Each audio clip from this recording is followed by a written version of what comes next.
اللہ غفور بھی ہے، اللہ رحیم بھی ہے، اللہ تواب بھی ہے، اللہ ستار بھی ہے، اللہ رؤوف بھی ہے، اللہ ودود بھی ہے، لیکن شدید العقاب بھی ہے، سزا دینے میں نہایت سخت، شدید الانتقام بھی ہے، شدید ترین انتقام لینے والا۔ سورۃ الانفطار کا مرکزی مضمون یہ ہے کہ انسان دھوکہ کھا جاتا، اللہ کی شان رحیمی پر، شان غفاری پر دھوکہ کھا جاتا۔ اب غفور ہے، بڑا رحیم ہے، غفور ہے، لہذا کیے جاؤ جو کر رہے، کھائے پیو جاؤ جو حرام کھا رہے ہو، پی رہے ہو، کیے جاؤ، کوئی وہ غفار ہے، وہ غفور ہے، وہ رحیم ہے، وہ ودود ہے، وہ رؤوف ہے۔ یہ ہے اللہ کی شان غفاری پر دھوکہ کھا جانا۔ چنانچہ یہ سورہ انفطار کا مرکزی ہے۔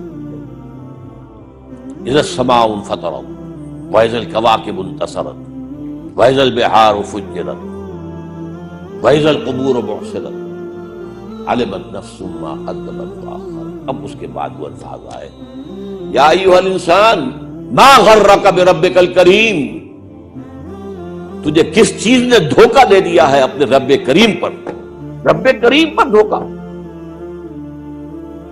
رب تو بخشنے والا ہے، رب تو معاف کرنے والا ہے، غفور ہے، رحیم ہے، ستار ہے، کلا بل تکذبون بالدین،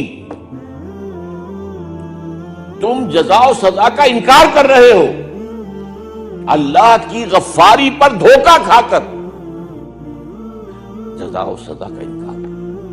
اللہ اگر اللہ بس غفاری غفار ہے تو جہنم کائے کے لیے؟ اگر ستاری ستار ہے تو جہنم کائے کے لیے؟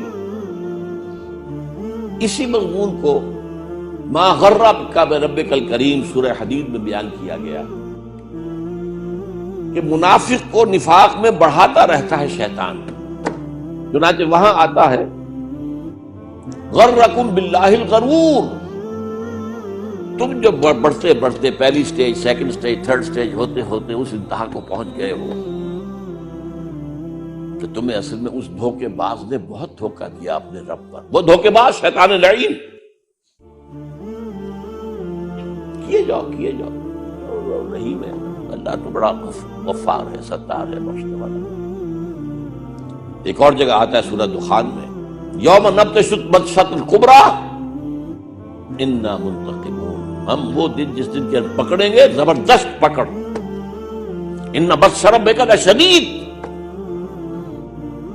جب تمہارے رب کی پکڑ آتی ہے تو بہت سخت ہوتی ہے۔ یوم نبطش البطشۃ الکبریٰ انا منتقمون۔